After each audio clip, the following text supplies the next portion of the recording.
Welcome to the Hot Slice, the weekly podcast of Pizza Today magazine. I'm your host, Jeremy White, editor-in-chief of Pizza Today, and I am joined by Denise Greer, executive editor of Pizza Today. What's up, Denise? Hello, Jeremy. I'm a very cold executive editor right now. Yeah, it's winter. It's 24 degrees where we are right outside Louisville, Kentucky. Just a little over a week before Christmas. It's supposed to be cold. It's not supposed to be 80 degrees here. Yeah, well, if it's going to be cold, then I want snow. I need snow. I need it to be pretty and have lights twinkling in the night sky. That's what I need. White Christmas, that's what you're saying. Exactly. I understand. I got you. I So our guest today is Adam Borich. Adam is the owner and founder of Lucifers Pizza in Los Angeles, California. Adam's a great guy. I first met him, it's probably 12, 13 years ago now. He was a very young guy at the time. Not that he's old by any means now. He was a really young kid at the time. And moved here from New Zealand. Opened this small pizza company in Hollywood. Went with the name Lucifers. Went with some really cool branding and imaging. Very playful. A little irreverent, but very playful with his advertising and marketing. And it really stuck out and helped him build a name and a reputation for himself in LA.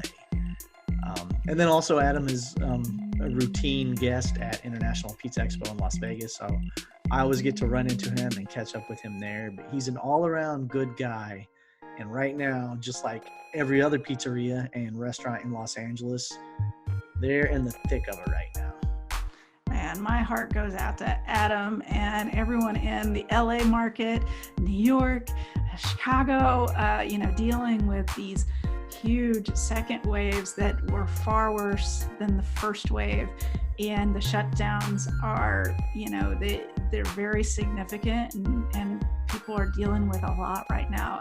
LA County, he has 5 restaurants in LA County. So that's a lot to keep track of. Yeah, and they're all completely closed to dine-in at the moment and focused strictly on carry-out and delivery as they try to navigate this pandemic. And he's a really great guy, super knowledgeable. He has a unique perspective that he can bring that international look at what's happening between LA and New Zealand that do things in very different ways. They couldn't be more different in their handling of the pandemic and the resulting success or lack thereof, let's say. So hey, let's bring Adam in and get right to it. All right, here's Adam. Performance Food Service is proud to deliver high-quality products, innovative technology, and custom operational solutions to restaurants of all sizes across the country. The flagship division of Performance Food Group, with deep roots in the restaurant industry, Performance Food Service has been the exclusive distributor of the Roma family of brands for more than 65 years. This signature relationship has allowed Performance Food Service to become a leader in the pizza and Italian segment of food service nationwide. Adam, tell us what life is like right now in Los Angeles during the, it's second wave of this pandemic. It's really crazy. It's kind of worse than before. I think that before everyone was kind of united and it was kind of the whole world was kind of, dealing with the same sort of thing. But this time around, people are kind of angry. They're scared. They don't really know what to believe. And it's really like taken off. Like in LA right now, the numbers each day are just like staggering. It's it makes the March numbers look crazy. Mm-hmm. And it's just every day is getting worse and worse. And we've been kind of wearing the mask. We've been doing all the the social distancing stuff, and it just hasn't really worked. So I guess the Thanksgiving bumps like really sent everything for a spin over here. Yeah, and you, if I'm not mistaken, I guess you just had, not just you, but all of Los Angeles has had all your dine-in completely shut down again now. Is that correct? Exactly. We had I think for a period in like June or July, we had 25 or 50% indoor dining again, and that kind of lasted for maybe 3 weeks. But the paperwork and all the stuff you had to get together to make it happen, by the time we got that together, literally the day that I posted all the required notifications up on the door, I left. I went around all the stores, took me all day, and then that night the governor said, shutting indoor dining again. So after that, I was like, you know what, we're just going to stay delivery and takeout until the end of the year at least, and keep it that way. And then they did the outdoor dining, and we just decided to just keep doing what we're doing, just to keep it at delivery and takeout, because literally the rules kept changing every few days. The health department kept putting out new notices that had to be put up on the windows, and they would change one line in a directive, and we'd have to print them out for every employee, make sure everyone saw it. Put these, like, you should see the windows in LA, like you can't even see in them anymore because there's so much paperwork on the window with all these notices from the health department that no one's reading it anyway.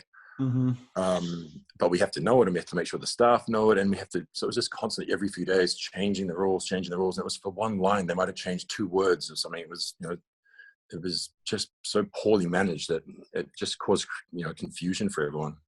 Wow. Denise, one thing our listeners may not realize is Adam grew up in New Zealand, and there's a country that when you look at how that country handled COVID and the success that it's now having, and then you compare and contrast it to the United States. Adam, are you still in touch with family and friends back in New Zealand? What are they telling you about how things have gone there?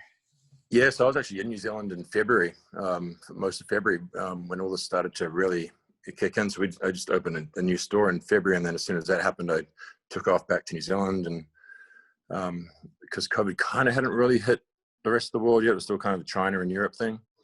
And I was there for 4 weeks, and just every day it just got worse and worse. And a couple of days before I left, the Prime Minister there shut the borders down, and it was, everyone was like, "Why is she doing that?" But it really paid off big time.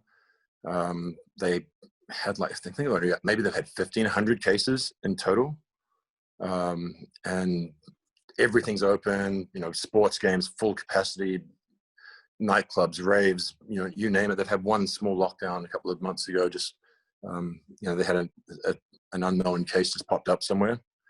They quashed that, and they moved the election even for that. But again, they're going to summer right now down there, and it's like a parallel universe, like watching Instagram and talking to my family, and they're all going out and doing all these normal things. It's like, what the, how can it be so different? But I guess it's an island nation. They have the borders are pretty well sealed. You can only get in there by ship or plane. So, but they did act really fast, and they did, and the contact tracing stuff down there has been incredible, which I think is missing up here. Yeah. Is there any sign of when you guys will shift to opening back up a little bit, or that the restrictions will lighten? It seems like the numbers keep climbing. So climbing, and it's, I guess Thanksgiving was kind of a big thing. I think Halloween was kind of the first, the big one, and then I think there was like a lot of celebrations in LA when Joe Biden won the election, and people were on the streets, and that kind of was straight after Thanksgiving.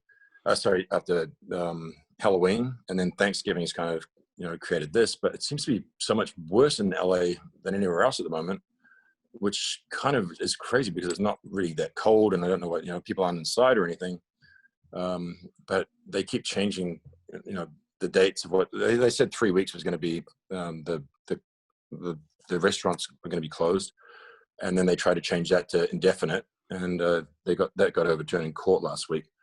But I mean, if the numbers keep going the way they're going, then they're going to just keep closing it down. Even though they even said, the health department, the county health department said they didn't have any evidence to suggest that outdoor dining was causing any infection. So it's really frustrating, for so many restaurants out there. We're kind of lucky because we kind of just haven't been doing it anyway. We've been, being in pizza, we're really lucky that we're already geared up to delivery and takeout anyway, so we didn't have to pivot like all these other restaurants have had to do. And for these full-scale restaurants, some of them have spent $100,000 plus to like convert parking lots into nice areas to dine. Yeah. And some of them have just completed them a couple of weeks ago, and all of a sudden it's been the rug's been pulled out from under their feet again. And ironically, it kind of helps us a little bit because our numbers go up with the shutdown, because everything else is kind of closed, but it's not a nice feeling to be doing better when you know that everyone else in the industry is suffering so much. And I'd much rather have everyone open and employed than us seeing a little bit of a bump in our numbers. Yeah. What is your employment situation like at the moment? Because, ironically, you and I talked about last week, despite everything that's happening and as harrowing and as scary and as frightening and depressing and demoralizing as it all is, a couple lights at the end of the tunnel. A vaccine's rolling out for one thing, thankfully, Mm-hmm. but for some positive news for you, you're actually doing very well, and you've actually added another store. Yeah, so that has been something. We opened our fourth store in February, just as it was kind of starting to. I remember just a couple of days before we opened, a friend of mine in New Zealand called me, and she mentioned something about the coronavirus, and I was like, no, don't worry, nothing's going to happen about that. It's going to be like all the other ones that these pandemics never happen. I kind of wish I didn't say it, because we did fast too. forward a little bit longer, and it's like, wow. And so we that was a big one. We invested a ton of money in that one. It's our first one that has alcohol, beer and wine, and we put a lot into the dine-in area and all that sort of stuff, and instead of being more of a fast takeout sort of place like the other ones were. And we were doing pretty well with the dine-in stuff, and it was the takeout and delivery was a little bit slow because people were kind of coming in checking it out, and so that all closed down. But that took a few months to pick up, and we had a really good team in there from the beginning, and they've really stuck by us. Actually, they've been in it all year, most of them. And then I don't know if maybe a bit of boredom or insanity hit me in June, and I had an opportunity to take over an ex-Pizza Hut space in Manhattan Beach. A friend of mine's got an amazing coffee shop down there, Two Guns, and it's in the same building as him, and he said his landlord would love to have me come and take over it. So he gave it thought for a couple of days, and I thought I need to get out of lockdown and do something. So took a chance on that and opened up, and I thought pizza was doing pretty well by then. After the initial sort of downturn picked up, and I realized, well, it's probably the right time to do pizza. And that was all good. Open the restaurant. Normally, you want to employ people a couple of weeks in advance of opening. It's normally what we do. And so we're getting close to opening, put out the advertisements for jobs, nothing. And I tried all the different platforms, Indeed, Craigslist, everything. We were just getting no one applying. Wow. And we were short of staff at all our other restaurants as well. At the same time, we're trying to get people there, so we couldn't even pull anyone from those stores. And so we were fully ready to open and done, and we were still not open 2 weeks later because we just couldn't find staff. Holy cow. Wow. And it was an unintended consequence of the CARES Act, with the extra payment to I think it was like $700 on top of unemployment. So people in California were getting $1,000, $1,200 a week just to sit at home. They no one wanted to work, and I don't blame them. With coronavirus out there, who wouldn't want to take the money and sit it out? So that was like, I didn't even think about that opening up. I thought unemployment was at 20% at that point. I thought, well, this is going to be easy. Yeah. So it was really tough. So what did it take to get those first initial employees on board for that new location? What did you have to do to find those couple of people that you were searching for? We tried everything. We tried different incentive programs. We tried getting staff to, if they had friends, and we managed to get a couple of people through that, with bonuses to those people that brought them on. But to be honest, it was the end of the period with the CARES Act funds. It was getting close to the expiration date for that, and people started to wise up to the fact that in 3 weeks or a month they're not going to get the money, so they should probably get in now while there's still jobs out there. I mean, the situation has completely changed now. I mean, I'm getting probably 100 applications through our website every week, people desperate for work. But we just couldn't find anyone to save ourselves back then when it was like 20% unemployment. So it was just crazy. Now, is the quality of those applications coming in? You say you've got 100 coming in. What's the quality of those applications? Are you getting the people you're looking for when you do have openings? Yeah, so like back earlier in the years, we were just kind of taking anyone that seemed pretty, decent. We could train them up, and if they had the right attitude. Now we can put up our wish list of, have you got pizza experience, dough stretching experience, all that stuff, and we're probably getting 100 people coming through with everything that we want, because all the other restaurants have closed down. So it's a different situation completely. The unemployment checks are, I think they're getting an extra $300, so that's not enough. So it's, there's a lot of desperation out there right now, and it's just going to get worse. I mean, this current lockdown, I think in LA, is going to be way more catastrophic to the industry than probably the first one. I think a lot of people got through and they had the PPP loan help, but I think this time it's going to decimate the city, especially because we had a huge onslaught of new restaurants opening in LA in the last 2 or 3 years. It's been pretty widely recognized. It was kind of an unsustainable amount of restaurants anyway, which kind of pushed up the rent. So everyone's paying higher rent, and so it's kind of the perfect storm when COVID hit. I think a lot of these places, some of them spent $2-3 million on fit outs, and they're just never going to be able to reopen again. So it's going to take a while, I think, especially in LA. New York's probably the same. I see they just closed down the restaurants again yesterday. So it's, I think we haven't seen the worst of it financially yet. Yeah, I would agree. Adam, have you made any changes to your menu recently in order to maximize your delivery, your carry out? Yeah, we looked at doing that at the beginning a little bit. We were going to try and do some more, add some sort of household items and, staples like flour and stuff like that you couldn't get. But at the end of the day, it's been trucking along pretty nicely. So we just stayed the course, and just trying to set ourselves up for the other side of it, so that we didn't really change the brand too much, because it was all going well before, and we didn't want to pivot too much. Yeah.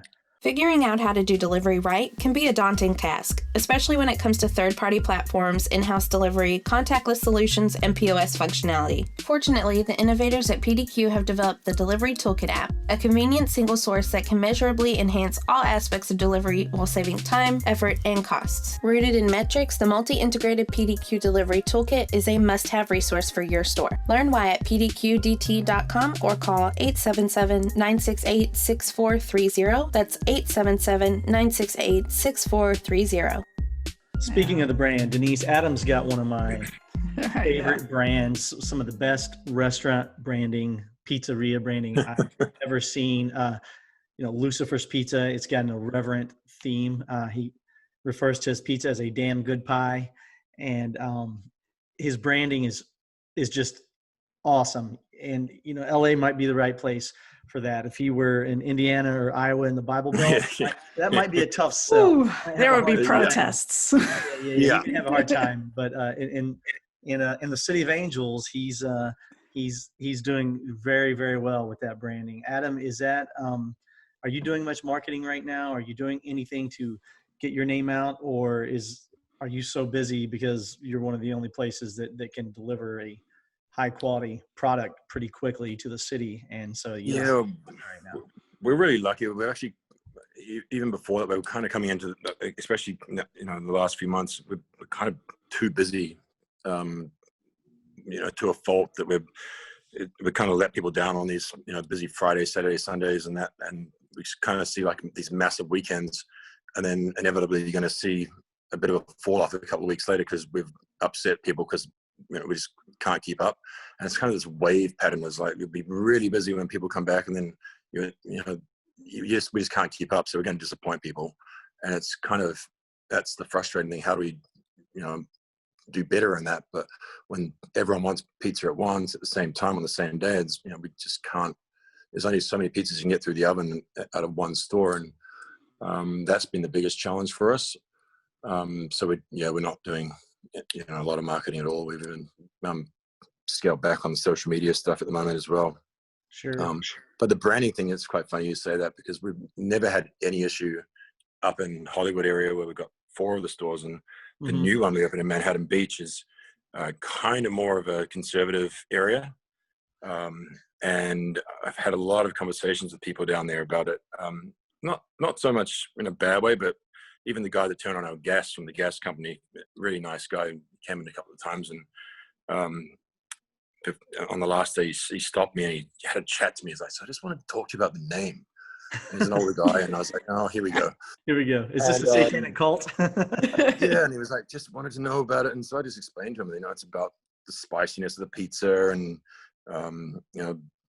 that it's definitely not a satanic cult or anything like that. And I explained to him that I was brought up a Catholic, and my great uncle's a Monsignor, and I put it through him. He's 96 years old, and I asked him back at the time, and he goes, "Well, Adam, I think it's hilarious, and how I don't think anyone could be upset that pizza is satanic." But we've had a few people over the years, but this year, probably from the Manhattan Beach store, I've had more emails and 1-star Yelp reviews just because of the name. But nothing too. I've had a couple of threats, but nothing too much. And we're really playful with the branding as well. It's it's all very fun and light. It's not like we're pushing any crazy satanic agenda or anything. No, it's very buzzworthy. It's brilliant. Yeah. The way you guys market it is fantastic. And look, when you're creating a buzz, you're obviously doing something right. And it is a damn good pizza, by the way. Yeah, I think there's something towards having a little bit of a name that's slightly controversial, because that makes it memorable as well. I mean, if I called it Adam's Pizzas, it's like we'd probably be still sitting in one store on Las Feliz by now. Yeah, you're right.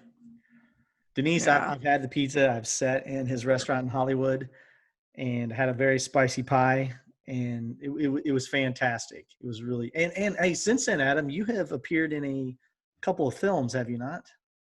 Yeah, a couple of just helping some friends out. What are these films? I don't know about this. Where that's okay. I don't want to add any publicity to them. It's especially one of them's a Christmas movie, so it's like I'm getting a lot of is it Hallmark? Please say it's Hallmark. From people. No, it's on Netflix or something, I think, but I'm sure you can Google it and find out. But all right. So now you've got every listener going to Google now to see what you were in.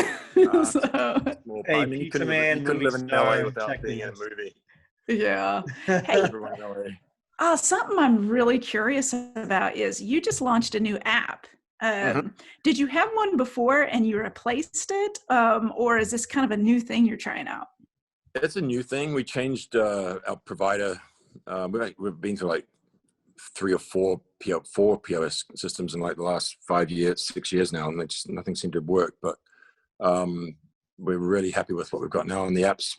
It's a little slower than we thought taking off. People still seem to want to call in for some reason. I mean, me personally, I like to do everything on an app, and if they don't have an app, I kind of just don't order from them. So, but it's taking off a lot now. I think we're up to like 800 downloads of it or something. So, it just makes a big difference. You can save your credit card in there and just reorder what you ordered last time in like 2 or 3 clicks. It just takes away the whole hassle of it. But yeah, the feedback's been pretty good. It took a little while to get it perfected. But we've been working with Hunger Rush, and they've been pretty good to work with. What were you looking for in that app? Were you looking for anything specific as far as what it would do or how it would work? We just wanted a really easy ordering platform. These days everyone's going to Grubhub or Uber Eats or whatever because it's just so easy. It's like people, you order from Amazon because people are getting kind of lazy. They don't want to have to enter their address and credit card number in. So I think we really just wanted to, kind of compete with the delivery apps to try and get people, ordering directly from us and make it even easier. And yeah, it seems to be working so far. Our online ordering has gone down on desktop and mobile's gone down substantially. So it's all been picked up by the app. So we're just going to try and convert a few more of the phone callers to try and bring them across, because obviously people taking phone calls and ordering is kind of like a waste of labor. And also, if someone's putting it in themselves, you're going to get hopefully better accuracy of the order. So we're trying to do a few promotions and trying to get that on, but it'll take a little bit of time. It's only pretty new. It's only about 3 or 4 months old. Makes sense. Well, Adam, I really appreciate your time here today. You know, the Dodgers won the World Series, so brought a little bit Yeah, of glory wearing to the your cap city. right That's now, you're wearing the hat. representing. My And dad's a huge Dodgers fan, so I'm with you. Oh, it's about time. I mean, we've been knocking on the door for the last 5-6 years. So I've been a Dodger fan since I was 7 years old, and I was at the World Series 2 years ago, and Game 6 when we lost. So it was a bit of disappointment, but it was pretty bittersweet this year not being able to be there. But I'll take it. yeah, I'll for take it. sure. We were the only Dodgers fans at Reds games, so that should be something. Yeah, it's been a good year for LA sport with the Lakers and Dodgers. Now we just need to get the Kings to pick up their game and get the Stanley Cup again. Then I'll be really happy. There you go. You've got that silver lining, and again, you know, obviously it's new, but the vaccine is rolling out and getting out to the public now. So there's a corner there to be turned. It's not going to be quick and painless, but hang in there because there is finally light at the end of the tunnel. Yeah, for sure. I think we'll be looking at a completely different situation in 2 or 3 months, and hopefully get back to some sort of normality again. That's right. And hopefully I always run into you at Pizza Expo in Las Vegas. Yeah. Hopefully I'll run into you this June. Get that going. Yeah, I can't wait to meet you. I haven't met you at Expo yet, but say hello. Sure. All right. All right, Adam. Well, thanks for your time, buddy. I appreciate it. All right, guys. Have a great day. You too. See you now. Okay. Bye-bye. Bye-bye.